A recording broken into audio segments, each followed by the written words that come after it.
I just finished the build of my version 1 tarp prototype.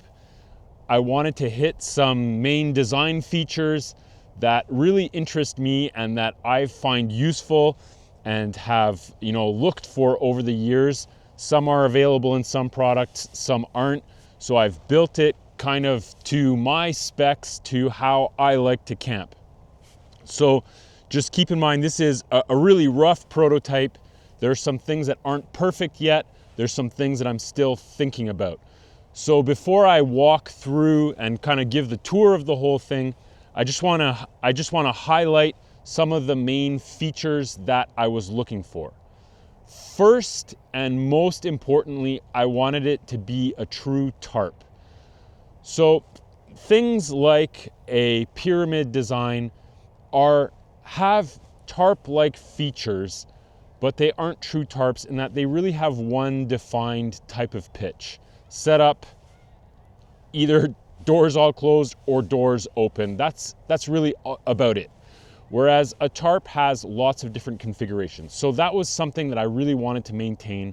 Along with that, I wanted it to be very simple. So no zippers, nothing like that. Really just fabric, and depending on how you pitch it, how you set it up, you have different options. One, which is sort of the main standard setup like I have it right now, and then different configurations like lean-to or potentially lower and more storm-worthy in heavy wind. The third feature, which is also pretty important to me, is to have some kind of defined geometry if you want.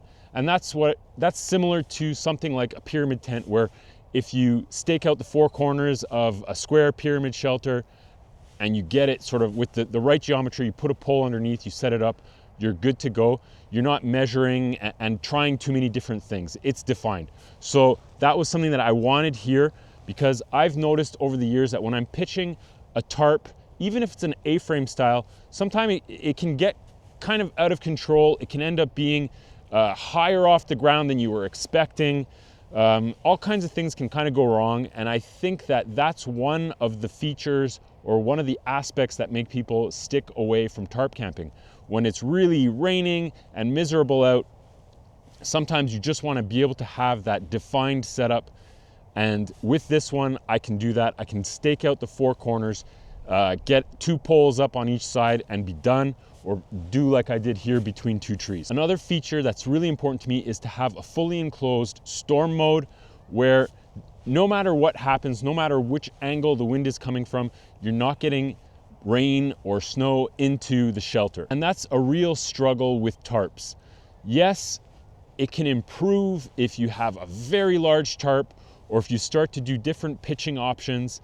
You can go into more of a plowed design or a diamond design or pitch. Sometimes the wind pivots and you start to get rain coming in under the shelter.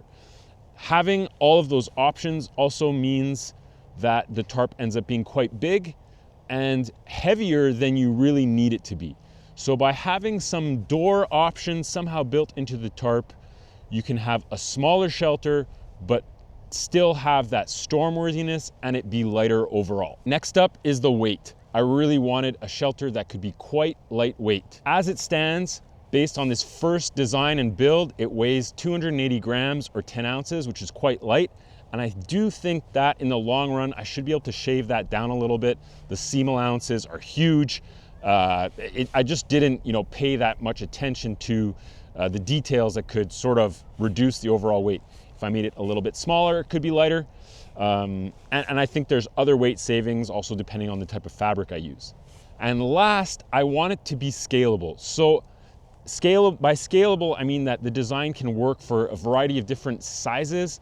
If there is sort of a one-person version like this is what I would call the standard size. One person, quite roomy inside.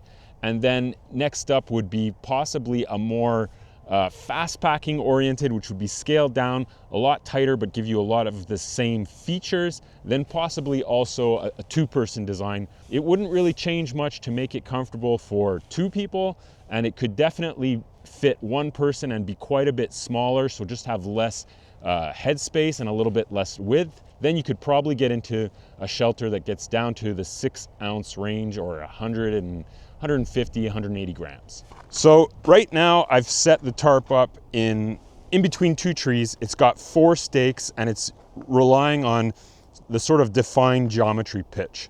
So first of all, from corner to corner here, from here to here, that's 8 feet long, or 96 inches. And the full interior space in terms of length is usable. How I've made that work, now this is one of the problems that I'm dealing with, and I need to sort this out. It was pretty much the only thing that didn't work well, was just the size of my doors. For whatever reason, they ended up being a bit loose. But how the defined geometry works is that these 2 doors define the length here, which is 60 inches at the front. And then at the back, you have the exact same design, which is 40 inches at the back.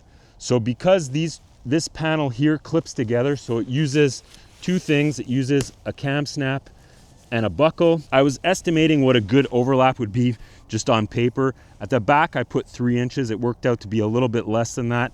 And at the front, I put 4 inches.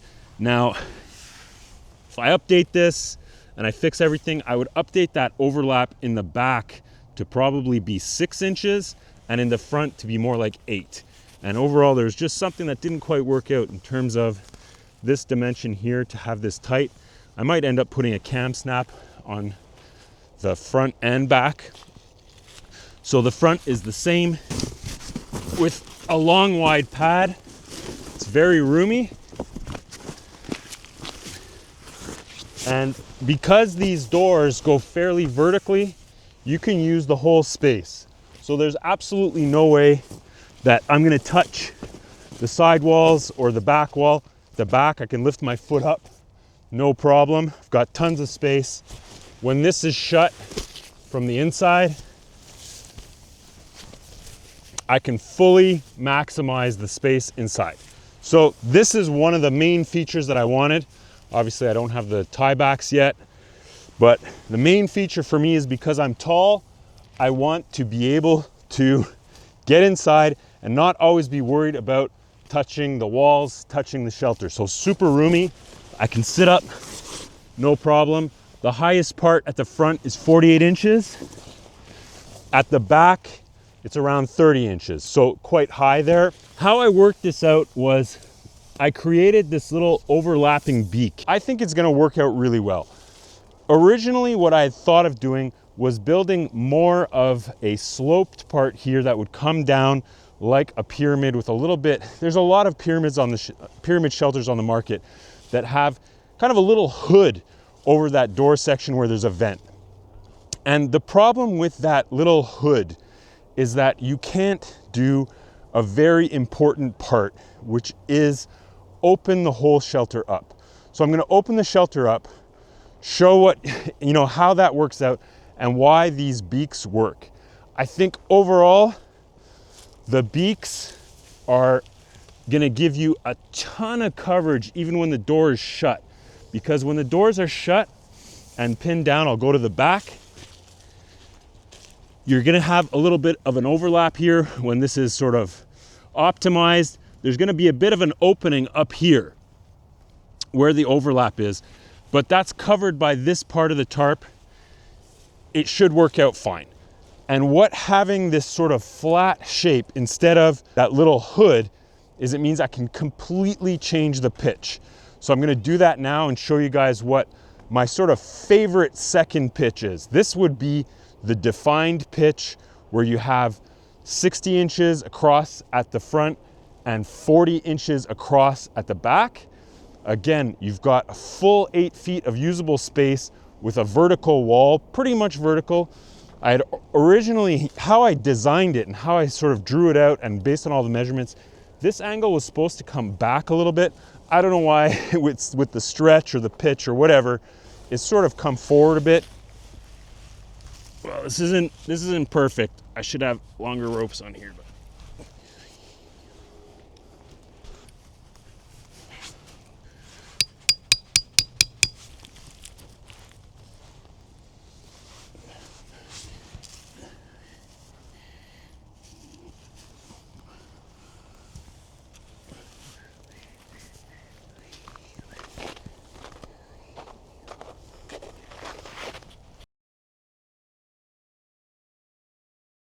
this is the lean-to configuration, which I really like. This is one of my favorite ways to camp. Not necessarily always all night, but it's often how I set things up in the morning or when I'm getting ready in camp at night. If the weather's really good and not too much wind, I'll camp like this all night, and it works well. What's really kind of fun about this design with the kind of doors is that you get this extra protection. So depending on how the ground is, you can have these two side walls out that give you a lot of protection from the side if it's raining, and they're protected under kind of the beaks or eaves, I'll call them, and they just would give you a ton of extra shelter. So water's gonna run down that panel, water's gonna run down that panel, then you have protection from the side, from at the front and back. So this is very roomy, you know. Got a lot of space in here, pitched down close to the ground, and you know, you can set up, you can easily cook your breakfast or whatever under here, and yeah, it works really well. So let's give it a little tour. I have the back set up with that extra panel tied out with a little bit of guy line. The other side panel pegged right down to the ground. This is just over trekking pole. Same thing, exact same setup in the front, over the trekking pole. Your sort of panel coming out here. There's that little bit of an eaves. So yeah, rain will run off this, it'll drain down to the corner there. And then from the inside, same thing. You've got a panel tied out to the side, just gives you a lot more living space. Really, really usable space. A few other little details that I haven't done yet. So one of the things is having some toggles or tiebacks to be able to get this out of the way. You know, if it's really good weather and you just want a shelter, to be able to pull those up, have them stored away, and just basically have a big flat tarp to be able to do that with all four of the doors, and then have kind of something that's a lot more streamlined. That's pretty much it. So I want to polish up the dimensions for these doors so that in the fixed geometry setup, everything's really tight, have a bit more of an overlap. Pretty much where I am right now. Obviously, there's a lot of little details that I'd want to work on. This is, you know, I'm no professional sewer. I just kind of throw things together. But overall, it worked out really well. This is 15D sil poly at just under 1 ounce per square yard.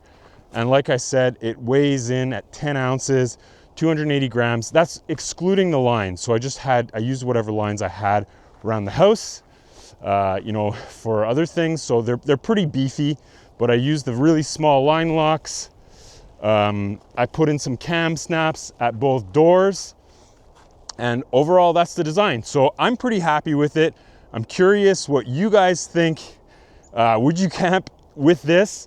I think it would be, you know, a really great shelter just because of the way that you can pitch it with that sort of defined geometry. Just stake out the four corners. You can obviously set it up between trees like I have here, or between two trekking poles, which I've done.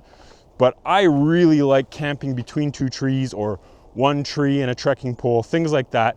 It means that you know, you just get more options when you're outside.